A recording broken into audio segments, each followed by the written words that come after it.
presidente. Perfecto, siendo así, adelante, continúe usted con su exposición una vez arreglado su tema de conectividad. Adelante, legislador Salgado.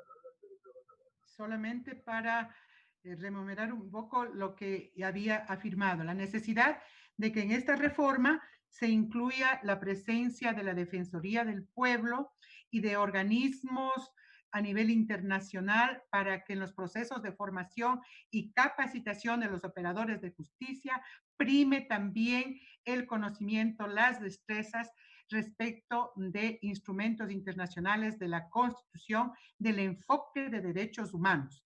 Esta cifra alarmante que señalaba de la Defensoría del Pueblo de más de 8,000 alertas de violación de derechos humanos, da cuenta de que tanto en el Estado como en la sociedad debe primar con prioridad este enfoque de derechos, porque en la justicia, precisamente decía, es el instrumento que nos permite garantizar el ejercicio de esos derechos y no la impunidad ante su violación. El segundo elemento era ratificar la necesidad de observar la Constitución, especialmente en el artículo 200, que especifica claramente el periodo de designación para el ejercicio de las funciones de los notarios, un periodo de reelección. Estamos creando un tercer periodo que no contempla la Constitución. Por lo tanto, sería crear un mal precedente. El tercer elemento, presidente, respecto de la evaluación. La evaluación es un proceso necesario que contempla la propia Constitución y que requiere dejar señalado y de manera muy explícita lo que significa la independencia interna y externa a ser observada y que deben gozar especialmente los juzgadores. No es posible, a nombre de incluir en el articulado la evaluación cualitativa, dar pábulo a que se revise el contenido de las sentencias. Por lo tanto, hay que observar que los criterios de evaluación de los jueces deben quedarse en el ámbito administrativo. No se debe evaluar el contenido de las sentencias, pues ello vulneraría el principio de independencia que he hecho referencia respecto a la independencia interna y externa de que deben gozar estos juzgadores, especialmente en el artículo 87 y el artículo 89. Finalmente, yo me quería referir, aunque voy a hacer las observaciones por escrito, a los jueces y juezas especializados en lucha contra la corrupción. Yo discreparía sobre la no conveniencia de implementar estos jueces. Más bien, creo que al margen de que se entienda que la corrupción es un tema de norma, sin embargo, debemos contribuir con lo que implica la especialización.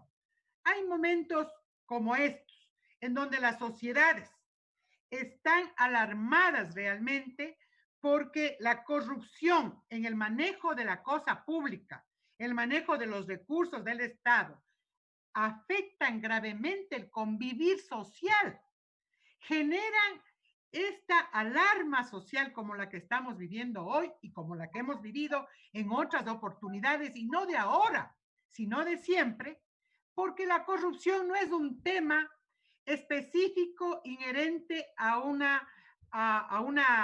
gobierno en particular, si no damos cuenta de un problema estructural, pero yo personalmente creo que sí es inherente a un sistema, a un modelo, en donde la acumulación, ese criterio de individual, de no pensar en los demás, en beneficio propio y en beneficio de acrecentar privilegios, ese también tiene que ser frenado por la justicia. Y por eso es que hoy, más que nunca, cuando se dan delitos de carácter transnacional, cuando se dan delitos especialmente que tienen que ver con la utilización de herramientas tecnológicas que hace que supere inclusive la capacidad que tienen de avisorar los alcances de estos delitos, es imperioso una especialización a todo nivel y los operadores de justicia y los jueces tienen que estar preparados para responder que la actuación frente a lo que considero las nuevas formas de presentarse ese delito, pero ante todo de garantizar diligencia. Diligencia para que la corrupción no termine siendo un acto de impunidad, porque eso es la percepción que existe en la ciudadanía, en la sociedad. Una justicia retardada, una justicia que no tiene la capacidad inclusive de avisorar la presentación de ese delito. Por eso es que creo que la lucha contra la corrupción tiene que tomar en cuenta también la posibilidad necesaria de esta formación especializada en temas de corrupción. Y finalmente, presidente, respecto a lo que podría dar cuenta de esta reforma contribuya para que la disciplina o el aspecto disciplinario que tiene a su cargo el Consejo de la Judicatura tenga y se fundamente en parámetros técnicos y no sea la subjetividad, no sea las condiciones como las que hemos tenido que vivir en los últimos momentos la que prime. Yo creo que es importante que esta reforma tenga y sea muy concreta en determinar criterios técnicos sobre los cuales el órgano administrativo puede actuar.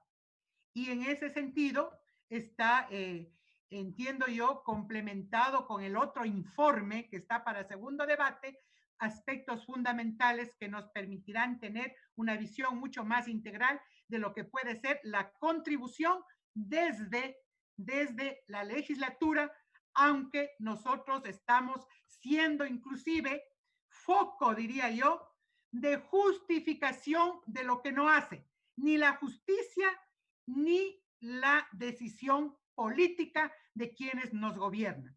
Cada vez que hay problemas con la justicia para combatir la corrupción, simplemente tenemos un proyecto nuevo en la Asamblea y un exhorto público en cadena nacional del presidente de la República haciendo a lo mejor alarde de que se necesita otra norma. Y eso hay que decirlo públicamente.